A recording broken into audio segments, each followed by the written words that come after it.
क्या कभी ये सोचा है कि ईंट और पत्थर से बनी दीवारें असल में घर नहीं होती? घर तो वो जगह है जहां दिन भर की भाग दौड़ के बाद मन को शांति मिले, एक सुकून का एहसास हो, एक ऐसा कोना जहां हमारी आत्मा आकर आराम कर सके।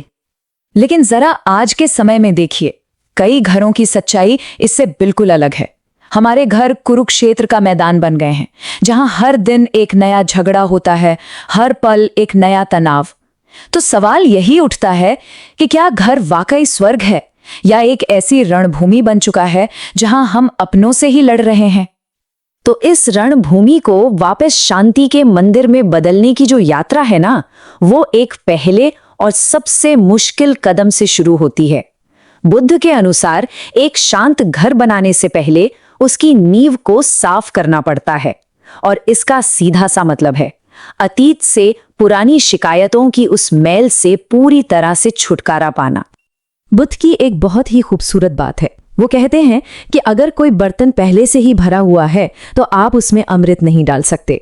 बिल्कुल इसी तरह अगर हमारा मन शिकायतों से, पुरानी बातों से और उसने ऐसा क्यों कह दिया कि शोर से लबालब भरा है, तो वहां प्रेम और शांति के लिए कोई जगह ही नहीं बचती। हम अक्सर क्या करते हैं, बाहर का सारा तनाव, गुस्सा, अपमान सब अपने साथ घर ले आते हैं और दरवाजे के अंदर आते ही सारा जहर अपनों पर उगल देते हैं। तो पहला नियम है, जब भी घर की दहलीज पर कदम रखें तो बाहर की दुनिया को बाहर ही छोड़कर आएं। एक बार जब तथागत से किसी ने एक सुखी घर का रहस्य पूछा तो उन्होंने यही गहरा सूत्र दिया था। असल में इसका मतलब यह है कि हम अपने ही घरों में भूतों के साथ रहते हैं।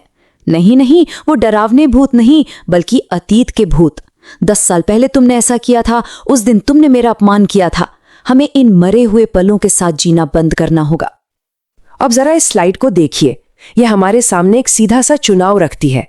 एक तरफ है शमशान घर, जहां पुरानी शिकायतों के बोझ तले आज का दम घुट रहा है, और दूसरी तरफ है मंदिर वाला घर, जहां आज में, इस पल में जीवन है और शांति है। जब तक हम अतीत के मुर्दों को ढोते रहेंगे ना, घर शमशान ही बना रहेगा। स्वर्ग तो सिर्फ वही है जहां आज है। तो जब अतीत को पीछे छोड़ दिया, तब हम वर्तमान में एक शांतिपूर्ण घर की नींव रख सकते हैं, और इस नींव पर हम उन 7 स्तंभों को खड़ा कर सकते हैं जिन पर एक सुखी परिवार की पूरी इमारत टिकी होती है। ये बुद्ध के वो 7 सूत्र हैं जो समय की धूल में कहीं खो से गए थे, पर आज भी उतने ही सच हैं। चलिए तो पहले स्तंभ से शुरुआत करते हैं। ये वो शक्ति है जो रिश्ते बना भी सकती है और एक ही पल में तबाह भी कर सकती है, हमारी वाणी। घर में 90% समस्याएं सिर्फ एक ही चीज से पैदा होती हैं, हमारी जुबान। शब्दों में बिना हथियार के भी बहुत गहरा घाव करने की ताकत होती है, और हम अक्सर सबसे ज्यादा कठोर किसके साथ होते हैं? अपनों के साथ। ये सोच करके अरे ये तो अपने हैं ने कुछ भी कह सकते हैं। एक बात याद रखिए, शरीर पर लगा घाव तो भर जाता है, लेकिन जुबान से दिया गया घाव मन में हमेशा के लिए रह जाता है। जब भी गुस्सा आए तो मौन धारण कर लेना ही सबसे अच्छा उपाय है। घर में एक नियम बनाइए कि इस घर की दीवारों के अंदर चिल्लाना मना है। सच को भी प्रेम के लिबास में पेश करना ही वाणी का असली तप है। अब आते हैं दूसरे स्तंभ पर। वाणी को साधने के बाद हमें उसके दूसरे पहलू को भी साधना होगा, जो शायद आज के जमाने में उससे भी ज्यादा जरूरी है, और वो है सुनने की कला। आज का हाल ये है कि हर कोई बोलना चाहता है, सुनना कोई नहीं चाहता। घर एक ऐसा बाजार बन गया है जहां सब बेचने वाले हैं, खरीदार कोई नहीं। बुद्ध कहते हैं, किसी को ध्यान से सुनना उसे सम्मान देने का सबसे बड़ा रूप है। जब परिवार का कोई सदस्य आपसे बात कर रहा हो तो उसे सिर्फ जवाब देने के लिए मत सुनिए, उसे समझने के लिए सुनिए। अपने सारे काम रोककर उसकी आंखों में देखकर सुनिए। उसे ये महसूस कराइए कि वो आपके लिए महत्वपूर्ण है।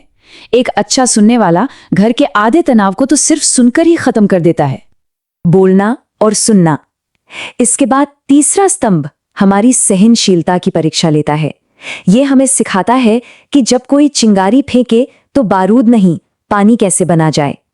होता क्या है, किसी ने एक कड़वा शब्द कहा, हम पलटकर 4 सुना देते हैं। यह है प्रतिक्रिया। ये तो आग से आग बुझाने जैसी बात हुई, जिससे हाथ में सिर्फ राख ही लगेगी। जैसे को तैसा का नियम जंगल में चलता है, परिवार में नहीं।